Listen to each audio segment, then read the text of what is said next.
오늘 사순절의 마지막 주일입니다. 우리는 사순절 동안 이제 3번에 걸쳐서 엘리야와 과부에 관한 이야기를 나누었습니다. 과부에게 마지막 남은 기름과 밀가루가 있었죠. 혹시 몰라서 마지막 방법으로 남겨두었던 겁니다.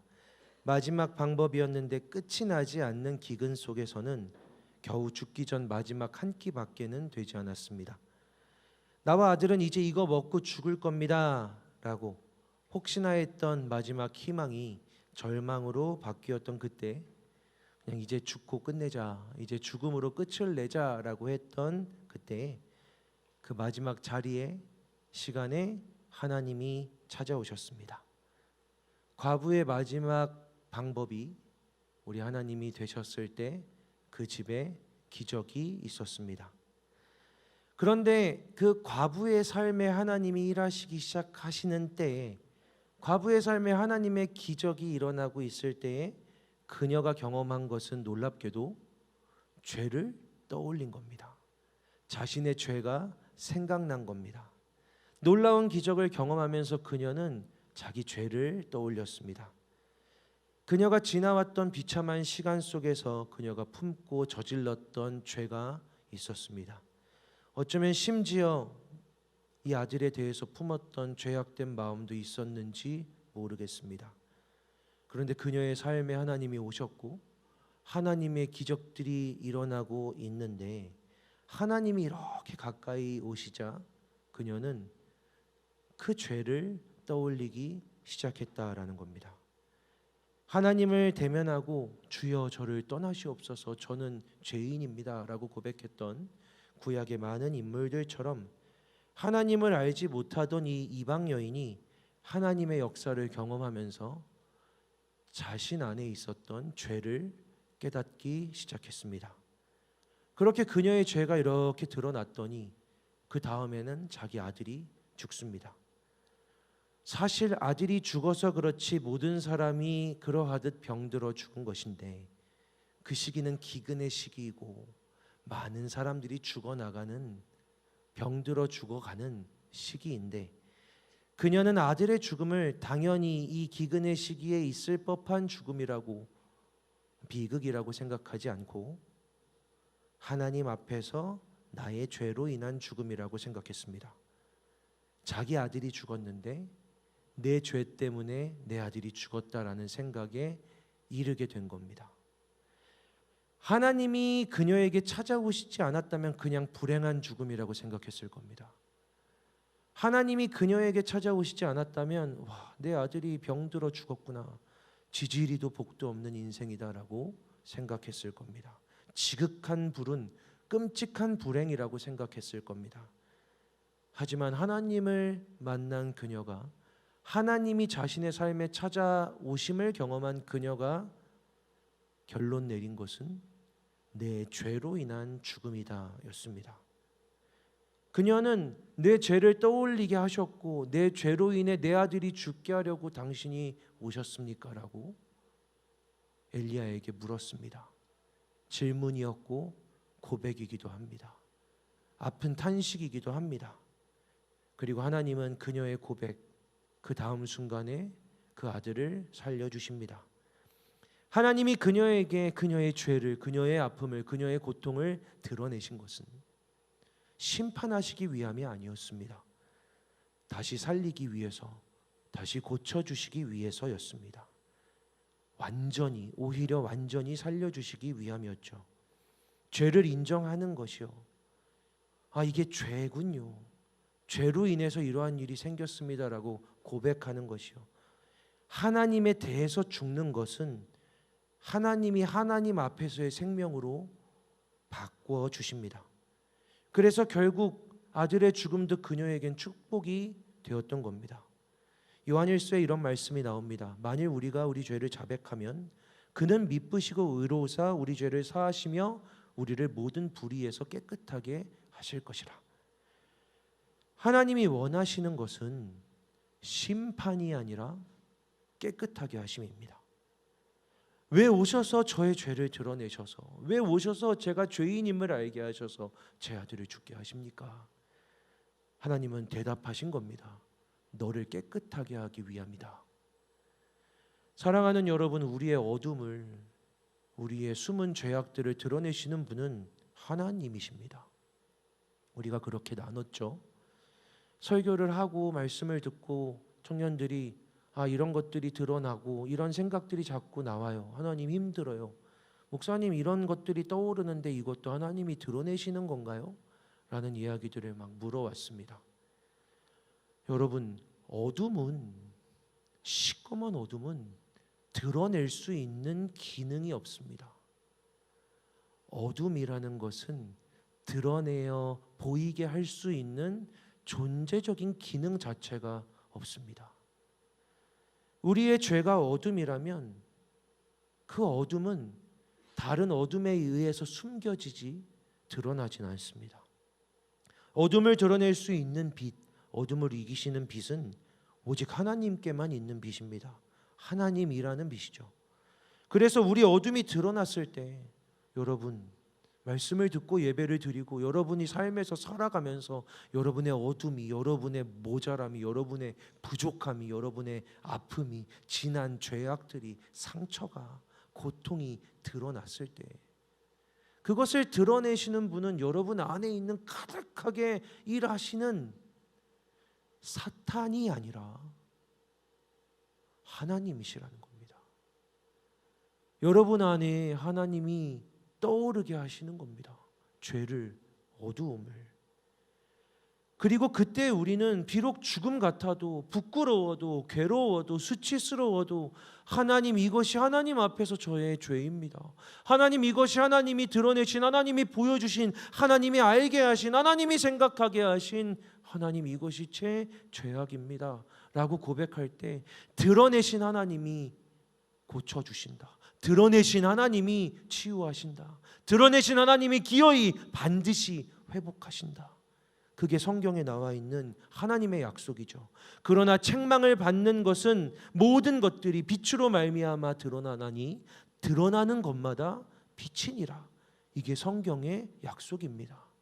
책망을 받아 마음속에서 드러나는 것들은 빛으로 말미암아 드러나는 것이다. 그런데 드러나는 것들마다 빛이다. 드러난 것은 어둠일 수가 없습니다. 어둠은 숨겨져 있죠. 여러분, 우리의 죄, 우리의 깊은 어둠, 우리의 아픔, 우리의 고통, 우리의 상처는 이렇게 숨겨져 있죠. 그것을 드러내신 분이 하나님이시기에 드러내신 하나님이 드러난 것마다 빛으로 바꿔 주실 거라는 것을 믿고, 하나님, 아프지만 고통스럽지만 드러내신 하나님께서 치유해 주십시오. 낫게 해주십시오. 깨끗하게 해주십시오 라고 고백하며 나아가는 우리 청년들이 되기를 주님의 이름으로 축복합니다. 그리고 이 과부의 이야기를 지나서 또 엘리야의 이야기를 했습니다. 과부가 죽은 아들을 데리고 왔을 때 엘리야에게 절망이 있었죠. 하나님을 원망하면서 부르짖었습니다. 또 나를 통해서 이런 저주를 재앙을 내리셨다라고 한탄했습니다. 사실은 그런데 엘리야가 이렇게 이상해하는 게, 이렇게 괴로워하는 게 이상한 일이다라고 했습니다. 엘리야는 지금 이상한 일, 이상한 마음을 품고 있다 했습니다. 유대인 랍비였던 엘리야가 이방인, 그것도 죽은 소년을 품에 안고 끌어안고 자기 방으로 데리고 와서 자기 침대에 눕힌 겁니다. 율법에 의하면 이것이 부정하다라고 했던 것을 기억할 겁니다. 죽은 시체를 만지지 말라고 하나님이 말씀하셨던 것, 죽은 시체는 부정하다라고 하셨던 것, 가족이 만져도 7일간 부정하다라고 하셨던 것을 기억할 겁니다. 그런데 가족도 아닌, 아는 사람도 아닌, 평소에 사랑했던 사람도 아닌, 한 번도 본 적 없었던, 상관없었던 그 이방인 어린 아이를, 죽은 시체를 품에 안고 자기 방으로 데리고 와서 방도 부정해지고 침대에 눕혀서 침대도 부정해지고, 그 어린아이의 죽은 시체에 몸을 엎드려서 내 몸을 그 아이의 시체에 붙여서 끌어안고 엘리야가 외친 겁니다. 하나님, 제가 원합니다. 하나님, 제가 원합니다. 이 아이를 살려주십시오라고. 여러분, 십자가에 달리신 예수 그리스도께서 부정하고 저주받은 그런 사람들이나 달리는 사형틀에 우리를 대신하여 우리와 함께 달려주셔서 저와 여러분의 영원히 죽을 죄악된 존재를, 저주받은 존재를 우리 예수 그리스도께서 엘리야가 이방인 소년을 끌어안은 것처럼 십자가에서 끌어안고 부정한 우리들을 끌어안고 십자가에 달리신 우리 예수 그리스도께서 십자가에서 하나님 아버지를 향해 이렇게 외치셨습니다. 아버지, 저들을 사하여 주십시오. 저들은 자기들이 하는 것을 알지 못합니다. 그게 예수님의 외침이었습니다. 아무 상관도 없었던 아이, 죽은 이방인 아이를 하나님이 보내셔서 만나게 된 겁니다. 하나님이 보내셔서 그 아이 처음 보게 된 겁니다. 이제 엘리야가 그 아이의 죽음을 보고 엘리야가 절망하게 되는데 기꺼이 끝까지 엘리야가 부정해지면서 방도 침대도 자기 자신도 부정해지면서 죽은 그 시체에 자기 몸을 엎드려서 자기 몸을 붙이고서는 끌어안고 하나님, 여호와 하나님, 나는 이 아이가 살아나기를 원합니다. 하나님, 제가 원합니다. 이 아이가 살아나기를 원합니다. 하나님, 제가 원합니다. 이 아이가 살아나기를 원합니다라고 외쳤을 때 죽었잖아요. 죽은 것을 확인했잖아요. 차갑게 식은 시체였을 텐데 엘리야는 원했던 겁니다. 소망했던 겁니다. 그 죽음을 눈앞에 두고도 죽음이라는 절대로 이길 수 없는 절망을 끌어안고서도 죽음을 이기는, 죽음을 찢어 버리는 생명을 달라고, 주님 생명을 주실 수 있지 않으십니까? 라고 소망했던 겁니다. 소망을 품은 사랑이 된 거죠. 그런데 여러분, 이게 엘리야에게 부어진 이 마음이 하나님의 마음이라고요. 여러분, 창세기로 가면 하나님이 아브라함을 시험하십니다. 시험하시는 목적이 나를 얼마나 사랑하는지, 나를 얼마나 경외하는지를 알기 위함입니다. 그래서 하나님이 아브라함에게, 아브라함이 100세가 되어서 불가능한 시기에 하나님의 기적과 선물로 준 그 아브라함이 그렇게 사랑하는 아들을, 네 아들 이삭을 나에게 선물로, 나에게 제물로 바쳐라, 죽여서 바쳐라 라고 말씀하십니다. 내 손으로 내 아들을 죽인다는 것이 얼마나 끔찍할 고통일지 상상도 하기 싫은데, 그러나 하나님의 말씀대로 살아가는 것, 하나님의 말씀을 지키는 것, 하나님의 말씀에 순종하는 것이 내 생명이다라고 아브라함이 생각했는지 아브라함은 그 말씀에 따릅니다. 네 아들을 죽여라 하는데 아브라함은 자기 아들을 끌고 모리아산으로 올라가 돌에, 제단에 아들을 눕히고 묶어서 아들을 정말로 죽이겠다고 칼을 이렇게 들어 찌르려고 할 때 하나님이 다급하게 부르십니다. 아브라함아, 아브라함아 라고 하나님이 외치셨다고 성경은 기록하고 있습니다. 아브라함아, 아브라함아, 그렇게는 하지 말아라. 네 아들은 죽이지 말아라. 네가 나를 얼마나 사랑하는지 죽이려고 했던 것으로도 알겠다. 네가 죽이려는 그 마음과 그 행동, 찍으려고 했던 걸로도 나는 알았다. 그러니 하지 말아라. 그 일은 하지 말아라. 아들 죽이는 일은 하지 말아라. 나는 알았다. 그리고 하나님은 우리를 그렇게 사랑하신다는 것을 알려주시려고 하나밖에 없는 아들을 죽이신 겁니다. 누구도 하나님을 말리지 않았고 말릴 수도 없었습니다. 우리가 아직 죄인 되었을 때에 그리스도께서 우리를 위하여 죽으심으로 하나님께서 우리에 대한 자기 사랑을 확증하셨느니라. 십자가를 지기 전날 아브라함과 이삭처럼 예수님도 산으로 올라가셨습니다. 눈물이 핏방울이 되도록 기도하셨다고 합니다. 여러분, 성경에 그 기도의 내용이 나와 있습니다. 예수님이 이렇게 기도하셨죠. 아버지여, 하실 수만 있다면 이 잔을 내게서 옮겨 주옵소서라고. 예수님이 두려우셨습니다. 예수님은 힘드셨습니다. 예수님은 걱정되셨습니다. 할 수만 있다면 이 잔을 옮겨달라고 간구했습니다. 기도했습니다. 그런데 기도하는 예수님께 하나님이 찾아오시고 그 마음을 움직이셔서 그 기도를 이끄셔서 예수님이 이렇게 기도하며 기도가 마무리됩니다. 그러나 내 원대로 마시고 아버지의 원대로 하옵소서. 아버지의 원대로, 아버지의 뜻대로 해달라고 아들의 기도를 받고 아들의 기도를 인도해서 그 아들을 죽기로 인도하신 그 하나님 아버지의 사랑이, 하나님 아버지의 마음이 여기 있는 겁니다. 죽음으로 사랑하시는 하나님이죠. 죽음으로 사랑하시는 하나님입니다. 왜냐하면 하나님이 사랑하는 그 모든 대상들이 죽음에 있기 때문입니다. 저와 여러분이 죽음에 있기 때문입니다. 조금만 놓쳐도 죽음 속으로 들어가서 그 시꺼먼 어둠 속에 숨어버리는 존재들을 하나님이 사랑하겠다고 작정하셨기 때문입니다. 그래서 하나님의 사랑은 죽음으로 사랑하는 사랑입니다. 하지만 하나님이 죽음도 이기시는 압도적인 능력을 갖고 계시기에 우리는 죽으면 포기하는데 하나님은 죽은 이를 보고도 살아나라고, 살리겠다고, 살리시려고 소망을 품고 사랑하시는 겁니다. 엘리야가 깊은 절망 속에서 하나님의 마음을 경험합니다. 바로 죽음을 이기는 소망의 사랑이죠. 죽은 아이를 껴안아서 이 아이를 살려주세요. 누가 그럴 수 있겠습니까? 사랑하는 가족이 죽었는데 가족을 껴안고 하나님 저는 원합니다. 이 아이를 살려주세요. 하나님 제 아버지를 살려주세요. 우리 엄마를 살려주세요라고 기도할 수 있겠습니까? 그 죽음 앞에 압도되는 게 우리들입니다. 그런데 엘리야는 죽은 아이를, 내 가족도 아니고 내 아들도 아니고 상관없었던 이방인 아이를 끌어안고 그 부정함을 온몸에 가득 끌어안고 하나님께 내가 원한다고 이 아이를 살려내시라고 외치고 있는 겁니다.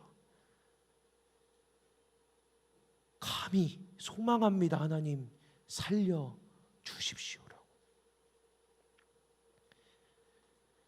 엘리야는 기꺼이 죽은 시체를 끌어안고 부정한 시체에 몸을 묶어서 3번을 외쳤다 합니다.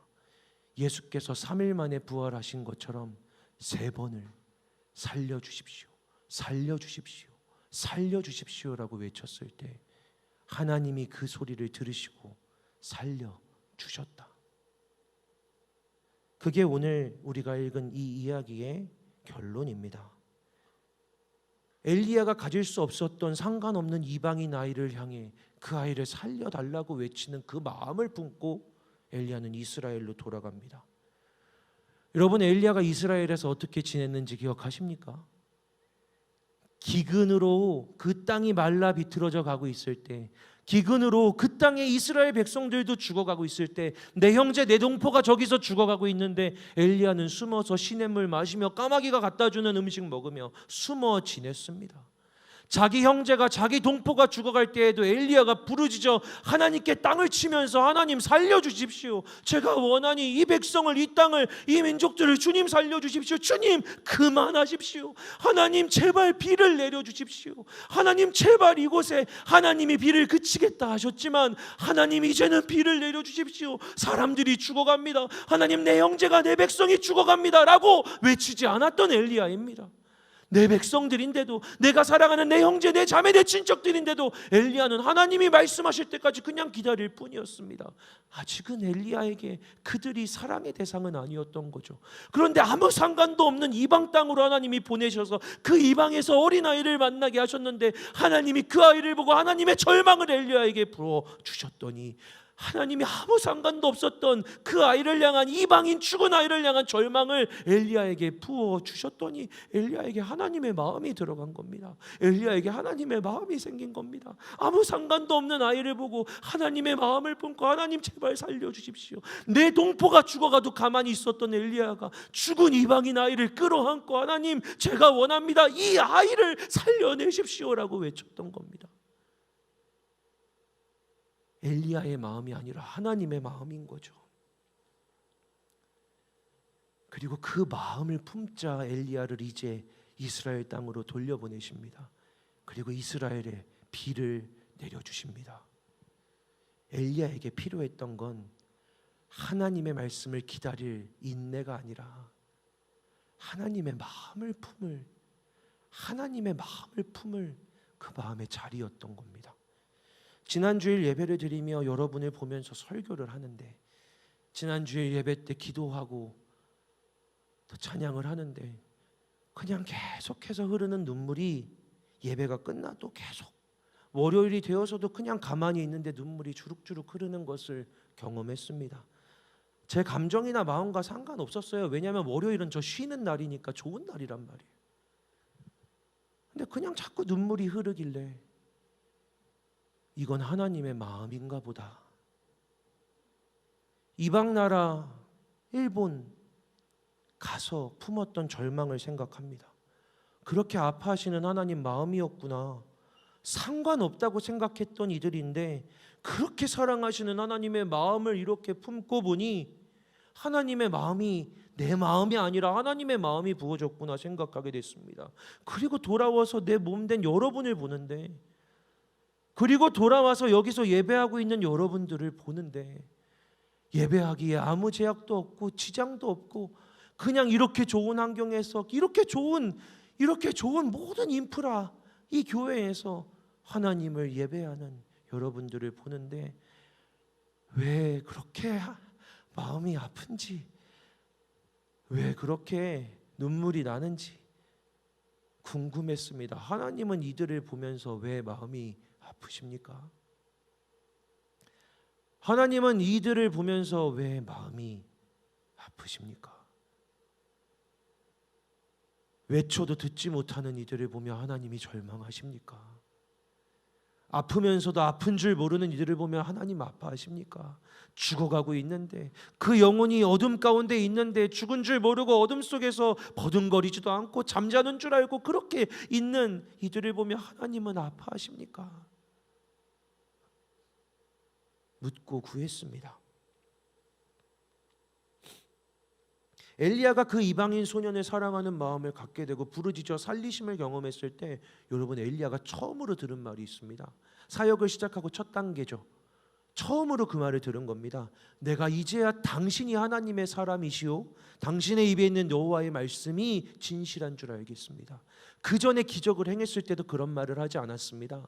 그 전에 말하고 비가 몇 년을 내리지 않았을 때도 누구도 엘리야에게 진짜 하나님의 사람이라고 말하지 않았습니다. 그런데 엘리야가 그 아이를 자기 품에 끌어안고 부정한 그 아이를 안고 하나님께 살려달라고 살려내려고 외쳤던 그 순간을 지나니 그 여인이 이야기하는 겁니다. 당신이 하나님의 사람인 줄 이제 알겠다고요. 예수님은 십자가에 달리시기 전에 이렇게 말씀하셨습니다. 서로 사랑해라. 내가 너희를 사랑한 것 같이 너희도 서로 사랑해라. 그리하면 모든 사람이 너희가 내 제자인 줄 알리라. 엘리야가 상관없었던 이방인 소년을 사랑하게 되었을 때 하나님을 모르던 이방 여인도 그가 하나님의 사람이라는 것을 알게 되었습니다. 여러분은 누가 여러분이 그리스도인인 줄을 알고 있습니까? 세상에 나가 직장에서 학교에서 그리스도인이었구나 라는 것은 언제 드러나겠습니까? 사랑할 때, 사랑할 수 없는 이들을 사랑할 때 사람들은 알게 됩니다. 그리스도인이구나. 하나님에 대해서 아무것도 몰라도, 성경에 대해서 이만큼의 지식도 없어도, 사랑할 수 없는 사람인데, 상관도 없는 사람인데 자기 몸을 바쳐 부정함에 자기를 던져 사랑하는 것을 그들이 보게 된다면 그들은 이야기할 겁니다. 그리스도인이라고, 하나님의 사람이라고. 목사님, 이번 주에 절망했습니다. 목사님, 저 이번 주에 너무 절망을 많이 해서. 목사님이 절망을 통해 하나님의 마음을 알게 된다고 하셨잖아요. 어둠이 드러나면 사실 이 어둠들이 드러나서 고통스럽고 죽을 것 같은데, 이게 하나님이 하셨다고 고백하고 하나님이 살려주시면 그렇게 막 하나님한테 회복해 주셨다고 고맙다고 하는 게 그게 신앙인가요? 한 청년이 저한테 물어봤습니다. 하나님, 근데 그렇게 살아가는 게 너무 힘들 것 같아요.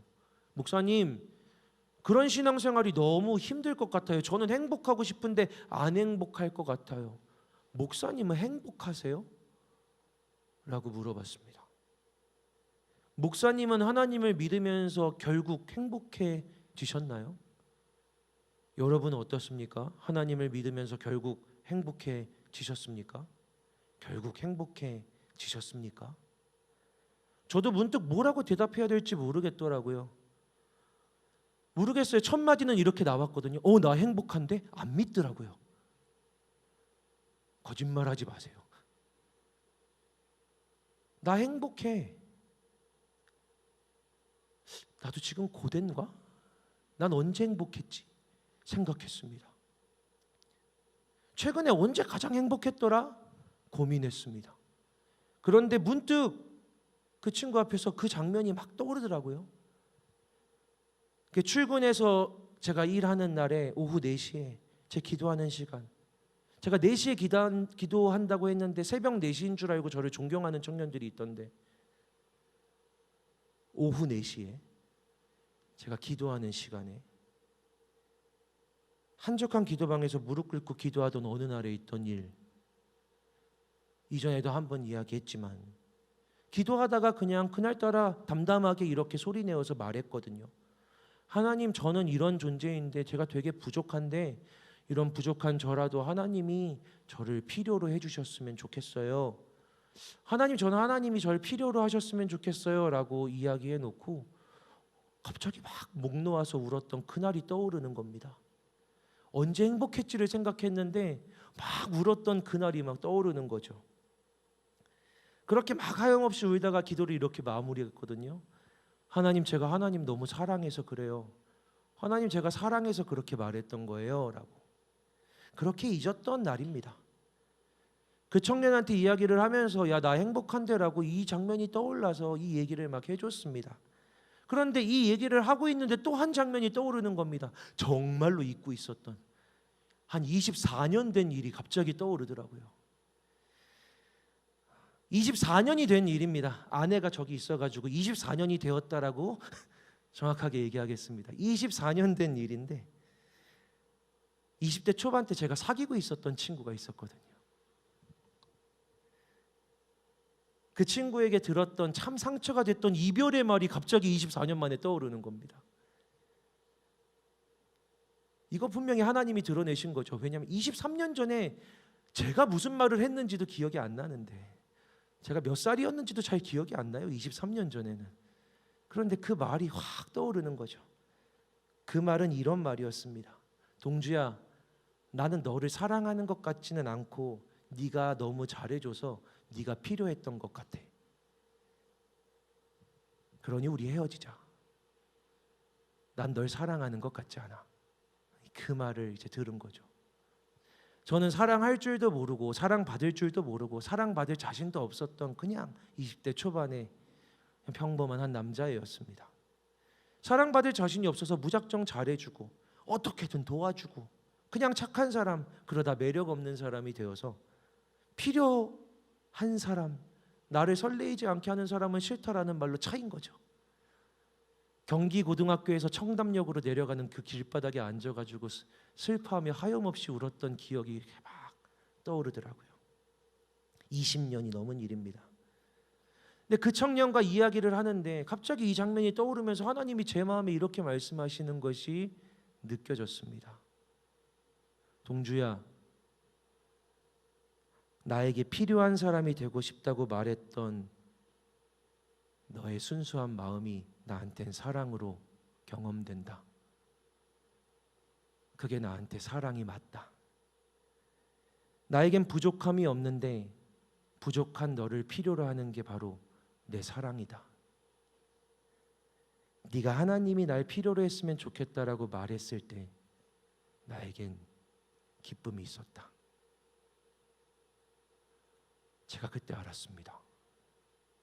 내가 하나님을 사랑한다라고 하면서 왜 울었는지, 내가 할 수 있는 가장 최고의 순수한 마음으로 그 사랑한다고 고백했던 거였구나.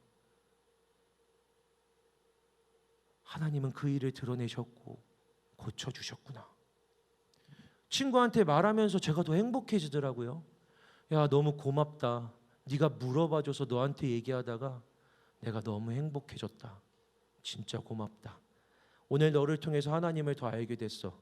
너를 통해 하나님을 만났네. 그래서 너를 더 사랑한다. 그리고 청년이 이렇게 말하더라고요. 목사님, 그러면 됐습니다.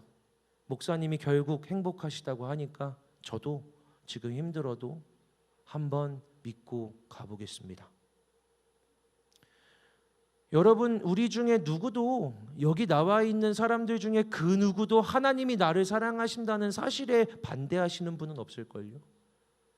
하나님이 나를 사랑하신다는 것 정도는 들어서, 읽어서, 사람들이 하도 말해줘서, 목사님들이 막 얘기해 주니까 그래, 하나님은 나를 사랑하시겠지라는 건 알고 있습니다. 문제가 무엇입니까? 문제는 이거죠. 내가 사랑하지 않는다는 겁니다. 내 마음을, 내 상태를, 내 시간을, 내 하루를 돌아보면 아무리 돌아봐도 나는 하나님을 사랑하는 건 아니야. 내가 하나님을 사랑한다라고 할 수는 없지. 하나님이 내 마음을 아시는데 내가 하나님 사랑한다고 말한다면 거짓말이라고 하실 거야. 그런데 사랑하는 여러분, 하나님의 사랑은요 언제 완성되냐면 하나님이 뭘 더 해줘서가 아니라 우리가 하나님을 사랑하게 될 때 완성되는 겁니다. 하나님의 사랑이 부족하고 안 느껴진다라고 여러분들이 생각하고 헤매이고 있다면 문제는 하나님이 뭘 안 하셔서가 아니라 우리가 하나님을 사랑하는 그 일을 확신하지 못해서 그러는 겁니다. 그런데 오늘 답은 여기 있습니다. 우리는 형제와 자매를, 상관없다고 생각했던 지체들을 사랑할 때 하나님의 사랑도 알게 됩니다. 내가 사랑할 수 없는 일을 사랑하며 하나님을 사랑했구나라는 사실을 깨닫게 됩니다. 저도 몸된 지체인 여러분을 사랑하면서 하나님을 사랑하게 되었습니다.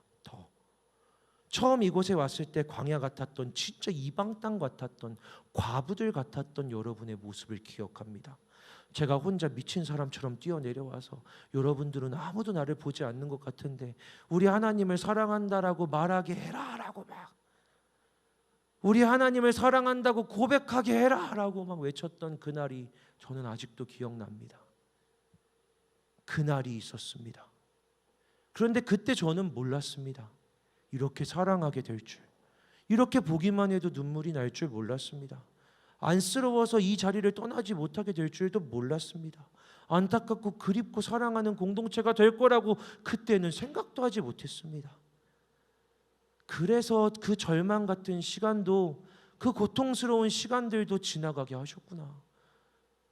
여러분이 못되게 굴 때, 답답한 상황들이 지나갈 때 이 공동체를 위해 사역하며 절망을, 어둠을 지나가게 하셨구나. 사랑하게 하시려고.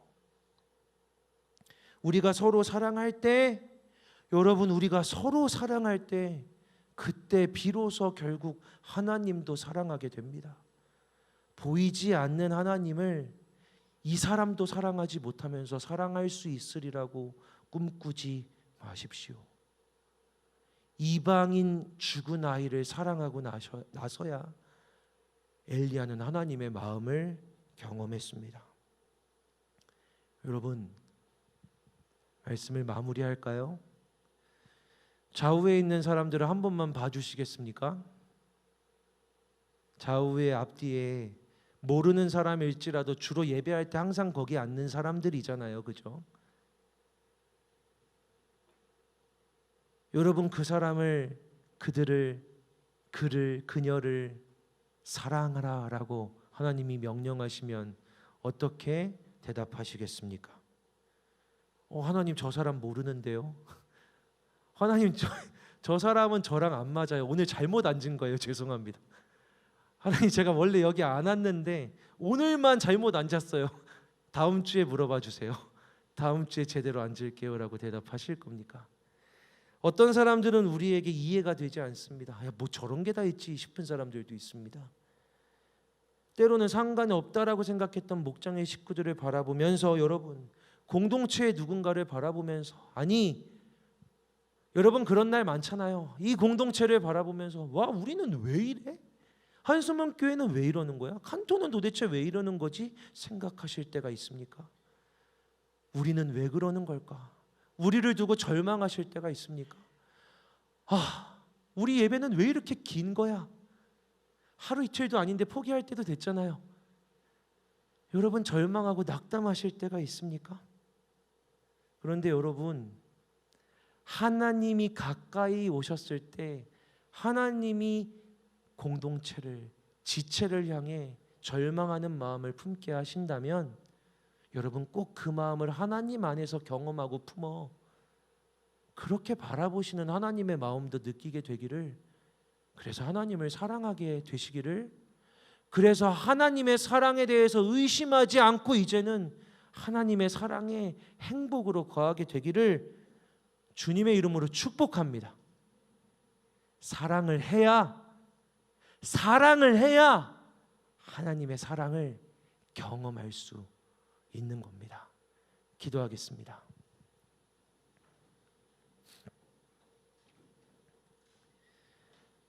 하나님, 아무 상관도 없었던 이들을 부르셔서 이 교회에 오게 하셔서 저희들 한 몸으로 만나 함께 예배하고 있습니다. 하나님,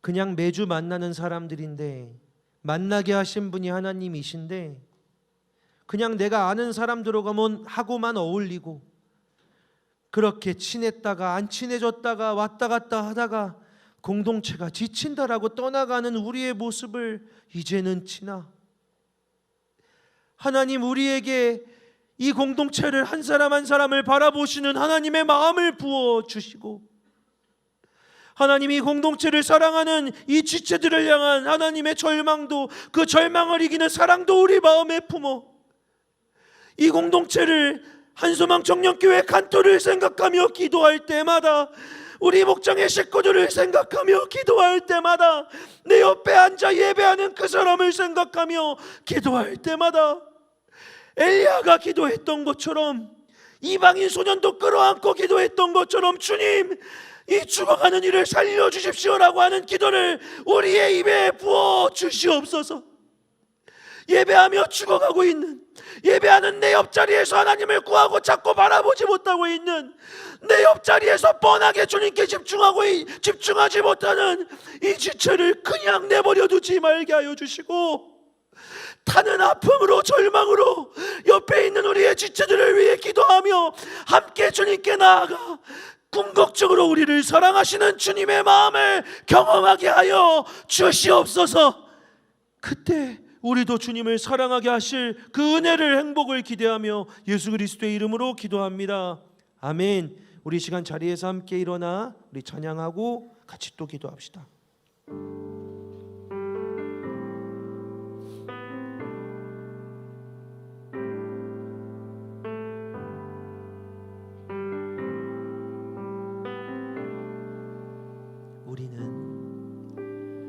우리는 하나님의 자녀,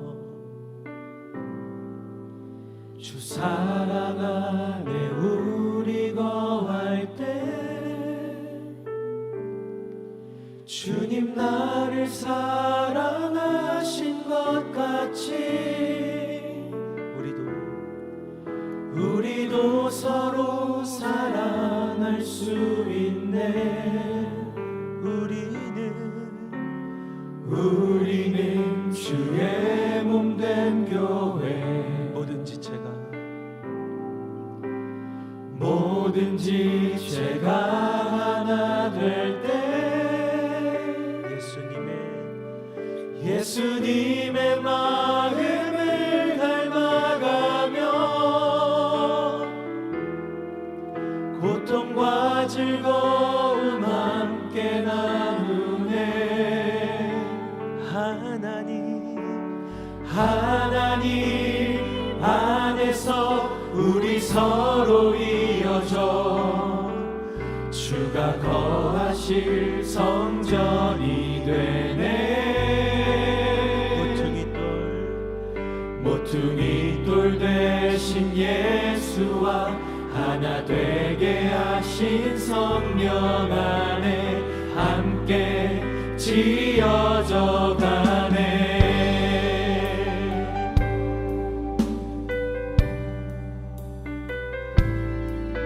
우리 시간 옆에 있는 사람과 함께 지어져 가겠다라는 우리 고백으로 다시 한번 찬양합시다. 우리는 하나님의 자녀, 주 사랑 안에 우리 거할 때 주님 나를 사랑하신 것 같이 우리도 서로 사랑할 수 있네. 우리는 주의 몸된 교회, 지체가 하나 될 때 예수님의 마음을 닮아가며 고통과 즐거움 함께 나누네. 하나님 안에서 우리 서로 이어져 주가 거하실 성전이 되네. 모퉁이 돌 되신 예수와 하나 되게 하신 성령 안에 함께 지어져 가네. 하나님 안에서 우리 같이 하나님 안에서 우리 서로 이어져 주가 거하실 성전이 되네. 모퉁이 돌 되신 예수와 하나 되게 하신 성령 안에 함께 지어져. 우리 한 번 더 우리 목소리 높여 우리 하나님 안에서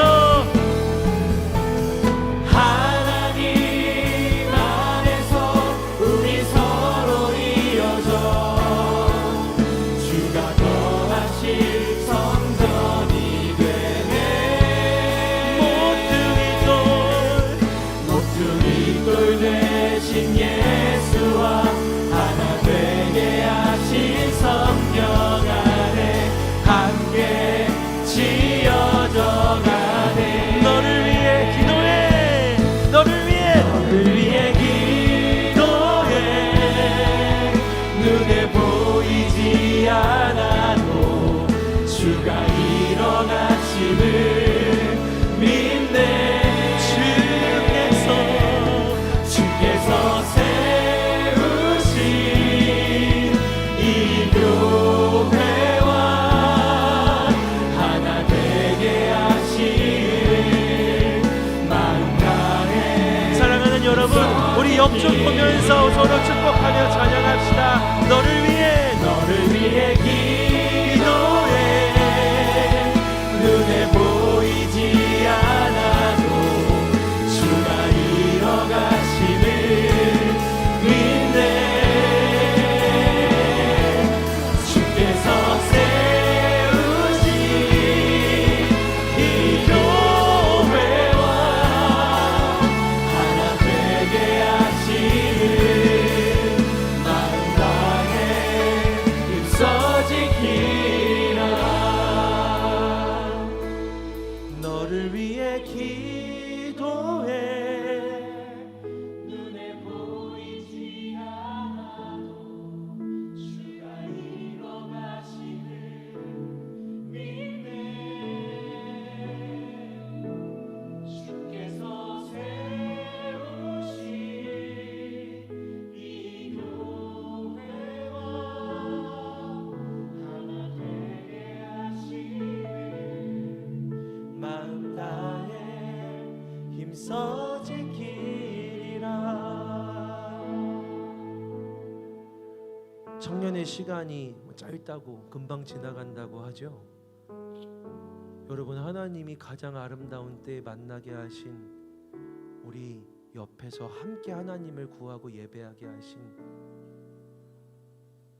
하나님, 내 옆에서 함께 하나님을 예배하고 함께 하나님을 바라보는 이 지체들과 서로를 위해 기도하고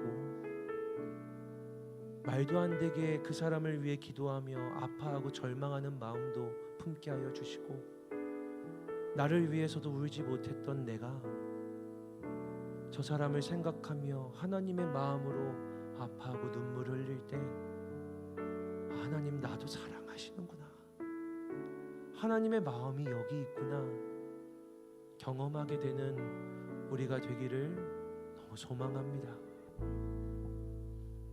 여러분, 지금 떠오르는 사람이 있다면, 그 사람이 옆에 있다면 손을 잡아도 좋고, 손을 대고 기도해도 좋고, 아니라면 손을 뻗어 기도해도 좋고, 이렇게 기도합시다. 누구도 생각나지 않는다면 이 공동체를 위해 기도해 주십시오. 하나님의 마음을 부어주세요. 엘리야는 이방인 아이를 품고도 끌어안고 울부짖으며 기도했는데, 함께 예배하게 하신 이 지체들을 위해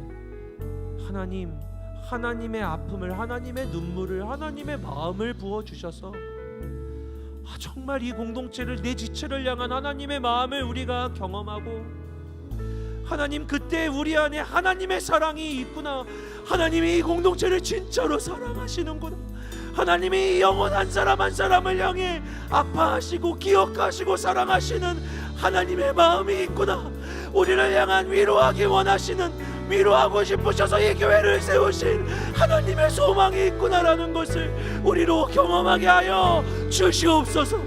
우리 시간 같이 기도할 때 하나님, 오늘은 너를 위해, 하나님이 지체를 위해, 우리 공동체를 위해 기도합니다. 그러니 내 마음이 아니라 주님의 마음을 부어주시옵소서라고 우리 이 시간 함께 주의 이름 한번 외치며 기도하겠습니다. 주여, 하나님 아버지 기도합니다. 하나님 아버지 사랑하는 자녀들이 하나님 아버지 오늘 소원을 기억하며 하나님 아버지의 소원을 생각하며 하나님 아버지의 손을 대어 하나님 아버지의 손을 받아 하나님의 마음, 하나님 영혼의 책임을 경험하고 하나님 어려움과 슬픔과 고통을 지나요.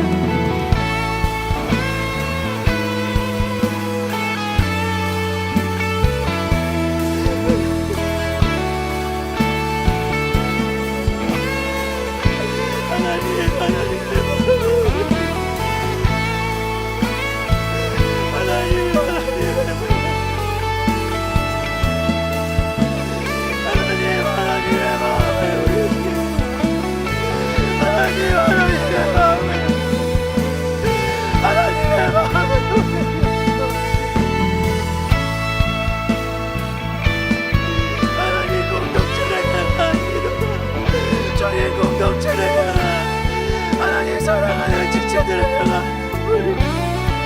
하나님 아버지, 우리 안에 상관없는 애들을 향하여서도 주의 마음을 품게 하시는, 같이 사랑하라 불러주시어 지체로 삼아주시고 공동체로 예배하게 하신 이들을 향한 안타까움과 사랑의 마음, 하나님 아버지, 사랑하는 하나님의 마음을 부어 주시옵소서.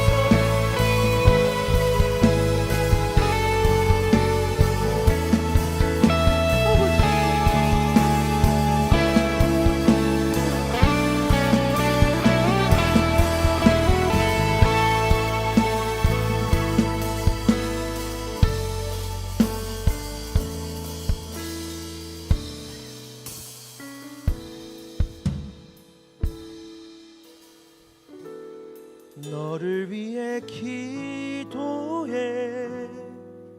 눈에 보이지 않아도 주가 이뤄가심을 믿네.